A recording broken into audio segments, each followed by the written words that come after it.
Hello and welcome to today's study session. Today we're going to go over a few different cloud intelligence reports, and we're going to talk about the impact of each and what these reports go through. So we're going to look at some trends within cloud security according to 3 different companies, and we're going to digest what they're talking about and if those trends match one another and what they mean from a cloud security standpoint. So let's go ahead and get started. We're going to start with a company called Arctic Wolf. And they've created a cloud threat report. They advertise this pretty heavily.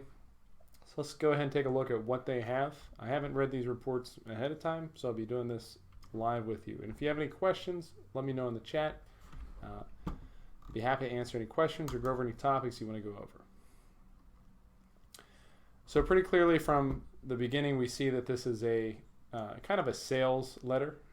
It's more like something that they want to sell you on, not necessarily a unbiased report. So they're going to be trying to sell their services. We're going to keep that in mind as we look through the report. So we have a little fluff here about cloud security. And then we have some statistics. 92% of organizations feel they have a cloud security readiness gap. And that's the fact that, and I could agree with that, most companies, especially with COVID, have been thrown into a situation where they need to employ cloud resources, but they just don't have the know-how, or their employees don't have the know-how. So that's pretty accurate, I would think. Okay, that's talking about how to bridge that gap, that cloud knowledge gap. Here we go. It cites another report saying that 98% of organizations use at least one public cloud, and I think that's true. The vast majority of organizations use cloud computing, and especially with COVID, more organizations than ever before have been forced into a cloud computing role. So you have all these companies going into cloud that really don't have the know-how or the infrastructure or the experience beforehand to make that work. So here we see top 5 cloud security challenges: security, managing the cloud spending, it's determining the right level of cloud service, governance, controlling and operating your cloud services, lack of resources and expertise, and compliance. And this was conducted by a poll of IT professionals. So that's how they got their data for here.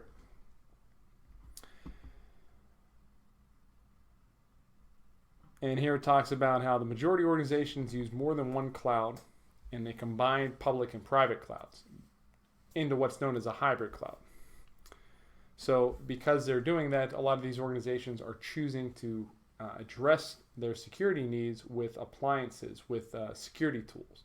And oftentimes, in my experience, when an organization employs security tools, so a lot of times they don't have the knowledge to back it up, or they're trying to rely on the security tool to solve their problem when really you need trained professionals that work with the tool to solve the problem. So it's not the number of tools you have, it's how you use the tools.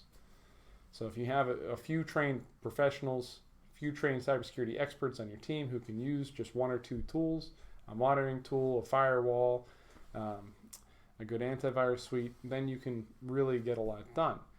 If you just rely on appliances, you're going to find security gaps. Appliances can never substitute for human expertise.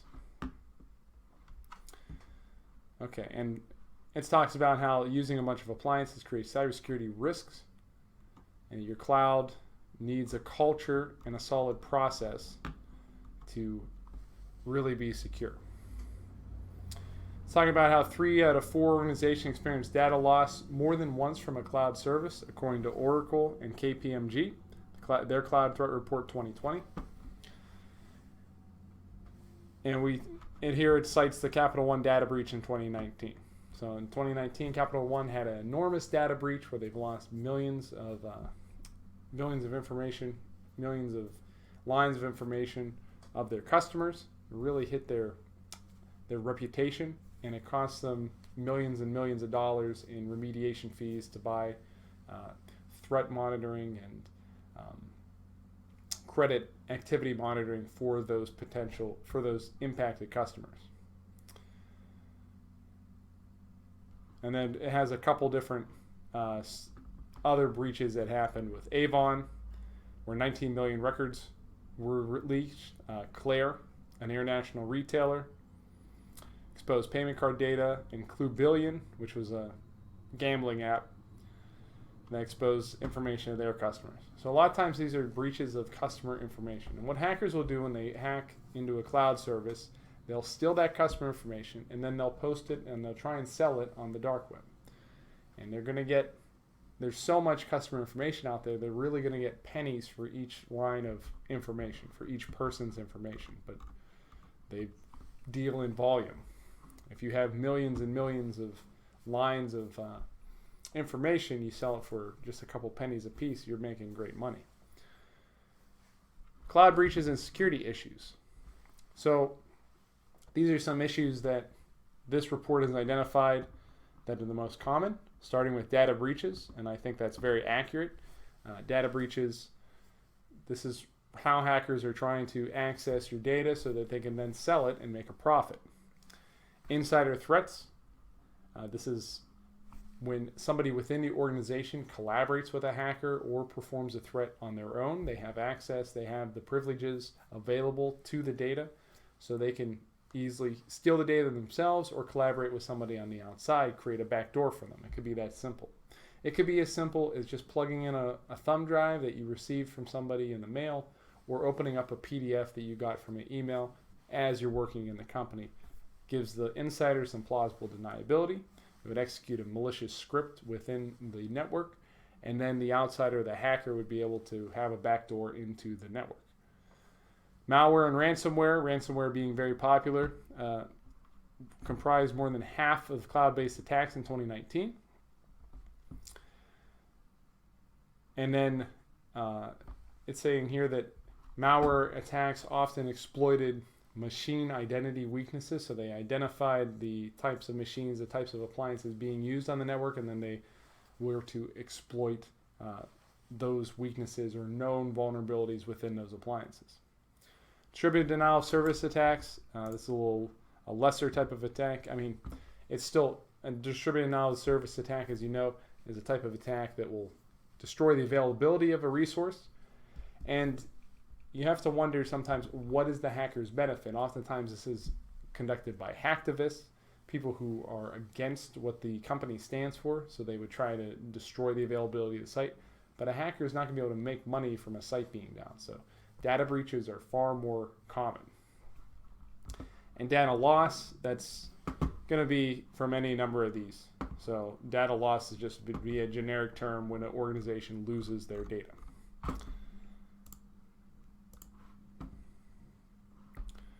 Okay. And then we have evolution of cloud security approaches, how organizations respond and how they adapt, how they deal with these cloud threats. A server-based approach focuses on workloads, containers, and microservices.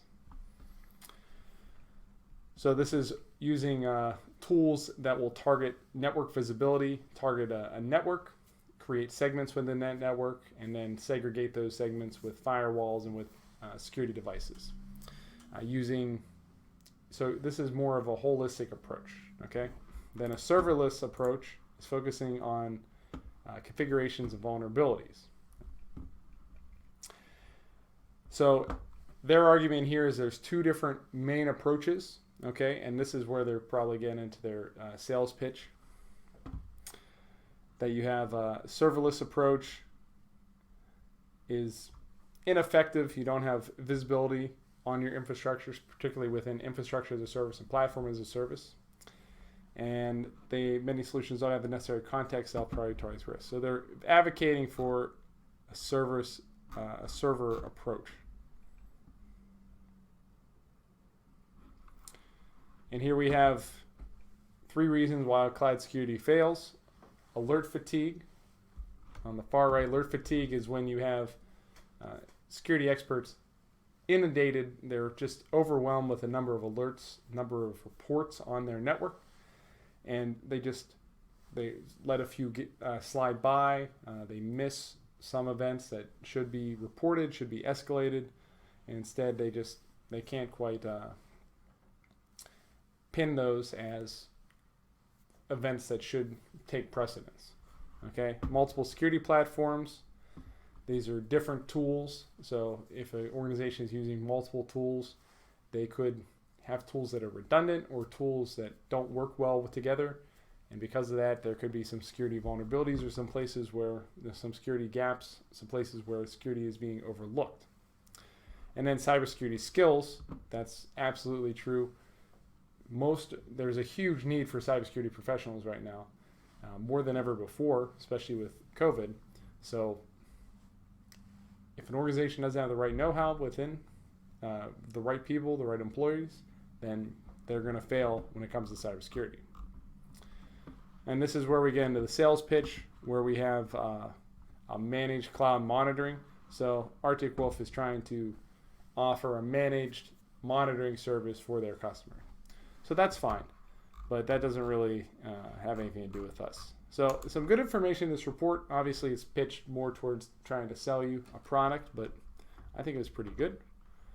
Now let's take a look at the Fugue State of Cloud Security infographic. Now this one's pretty short. So this is a company called Fugue, and they talk about cloud security, particularly during COVID. So one of the things, 83% of companies are making transition to 100% distributed teams. That's work from home. And because of that huge shift to the work from home environment, you're seeing that you need more cloud security professionals than ever before. And most organizations, 84% of them, are concerned about cloud security during the transition. So that's an enormous percentage of this 83%. So that's basically 60% of all companies, roughly 63% of all companies, are concerned about transitioning to a cloud. And they should be, because it's not easy. And most organizations are going to fail, and they're going to have security breaches. Causes of cloud misconfiguration: lack of awareness of cloud security, lack of adequate controls and oversight, too many APIs, too many interfaces to adequately govern. This is where you have kind of too many things to manage at once. Some things they fall through the gaps. Negligent insider behavior. Should be behavior, not behavior.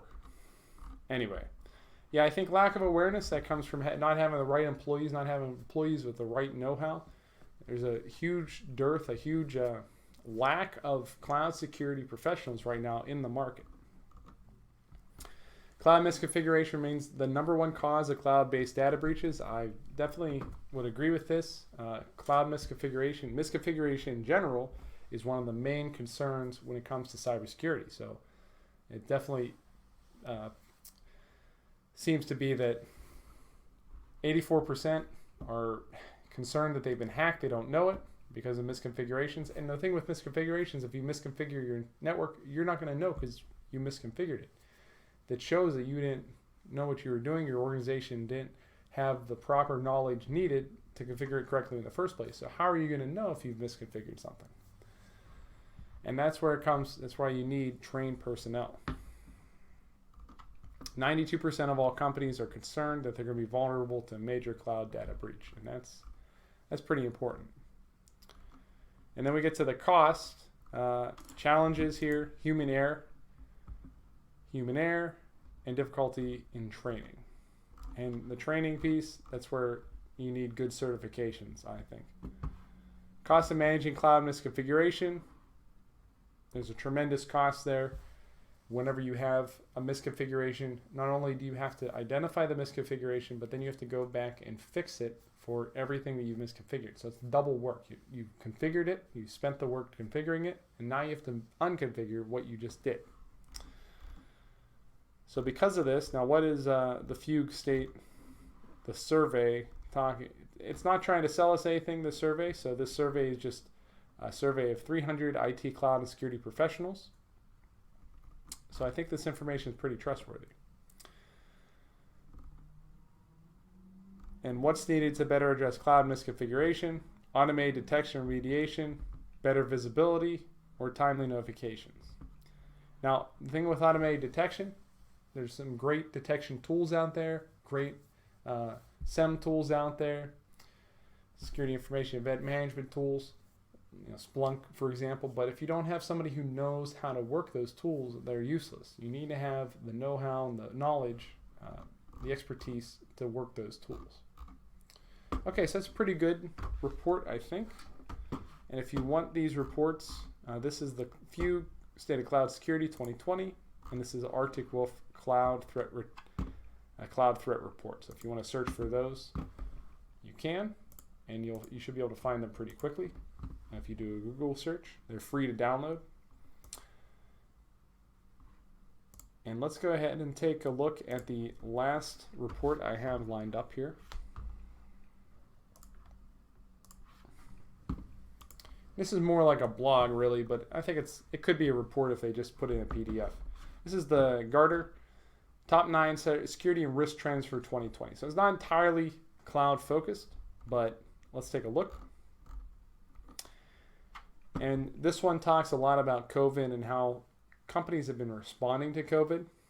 And basically, because of COVID, so many companies are supporting remote workforces because nobody wants to work in a high COVID infection area with a bunch of different people all in the same office. So a lot of companies are focusing and they're supporting remote workforces. Okay. So because of that, you need more cloud security, you need more cloud services to support those remote workforces. So the trends that Garter is seeing is extended detection and response capabilities emerge to improve accuracy and productivity. So these types of products correlate different data streams and they combine them into one overarching system. Okay, this is known as XRD, Extended Detection and Response. So XRD solutions are to increase detection accuracy, improve security operation efficiency and productivity. So you're centralizing all of your detection into one coherent platform. That's the goal of XRD. And if you have a lot of different tools and you're not using them in a coherent manner, then they're a liability. Trend number 2, security process automation emerges to eliminate repetitive tasks. This is where you have automation within security tools. For example, if you need to configure a certain firewall setting and it requires X number of steps, you can create an automated list to apply those settings or to duplicate those settings to another firewall rule. Things like that. So more of these different automated time savers are emerging, and these security tools are getting smarter and smarter to help security professionals save time. So instead of manually doing everything, you can just save a little time. Part of that comes with AI, trend number 3, and machine learning. So machine learning can help you determine security trends, can examine the steady state of your network, and then identify any deviations from that to potentially identify malware. It talks about the importance of CISOs, Chief Information Security Officers. It says CSOs, Chief Security Officers, and their ability to create and manage a security team. Nowadays, it used to be that only certain fields would have CISOs, certain companies will only have CISOs, but now more and more you have CISOs as being their own executive level leadership position. A lot of times it would fall under the CFO, the Chief Financial Officer, but now the CISO is becoming more and more important for organizations. Privacy is becoming its own discipline, and that's a trend we've seen probably in the last decade. Privacy is becoming its own field. Digital trust of safety, or focus maintaining the integrity of all interactions where consumer meets the brand. And this is securing it's talking about consuming where customers meet the company. So if a customer is interacting with the company, make sure the communication channel is secure, that the customer feels safe. They feel like they can transfer information or talk with the company in a secure channel. And here we go, focus more away from the LAN-based appliance models to a secure access, secure service edge, or SASE technology.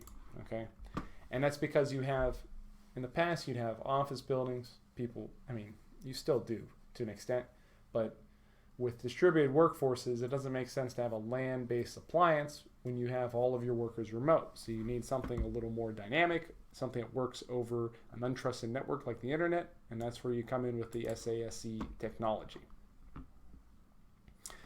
And here it talks about lifecycle protection, and it has a couple acronyms in here.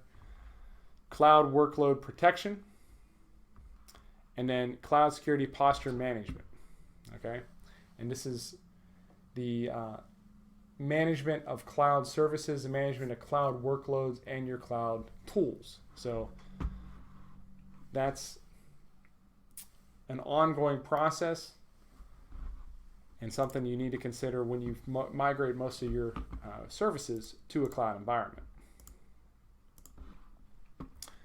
Zero Trust Access Network Technology replaces VPNs. And this is a new type of VPN, essentially.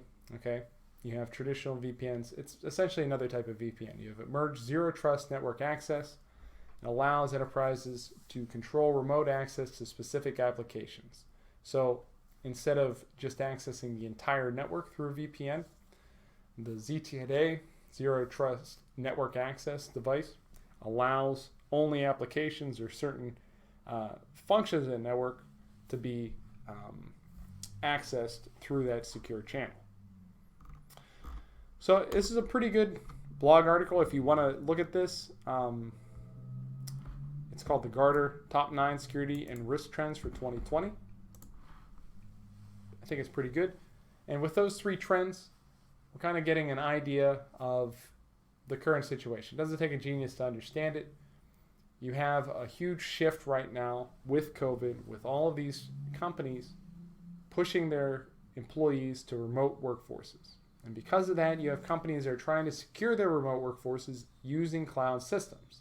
But most companies don't know how to secure their cloud systems, so they're experiencing security flaws and vulnerabilities. Because of that, the need for security professionals and cloud security professionals is higher than ever. So if you want to get in on this, you want to show your expertise, become respected in your field, you should obtain a cloud security certification like the Certified Cloud Security Professional, the CCSP. CCSP is sponsored by ISC Squared, the world's premier certification company. They're the ones that publish the CISSP. The CCSP is vendor neutral. It teaches you all of the concepts you need to know to excel as a cloud security professional. And in Cyberkraft, with our cloud security course, we teach you all of the steps. We go through every single concept, so you're going to pass the exam on your first try. We also offer a risk-free money day or a 14-day money-back guarantee. If you're not happy with the course for any reason, just get your refund back. It's that simple. There's no questions asked. You get a refund. So if you don't like the course, get a refund. Click the link in the description to check out the course. And thanks again for joining me for today's study session. Hope you have a great day.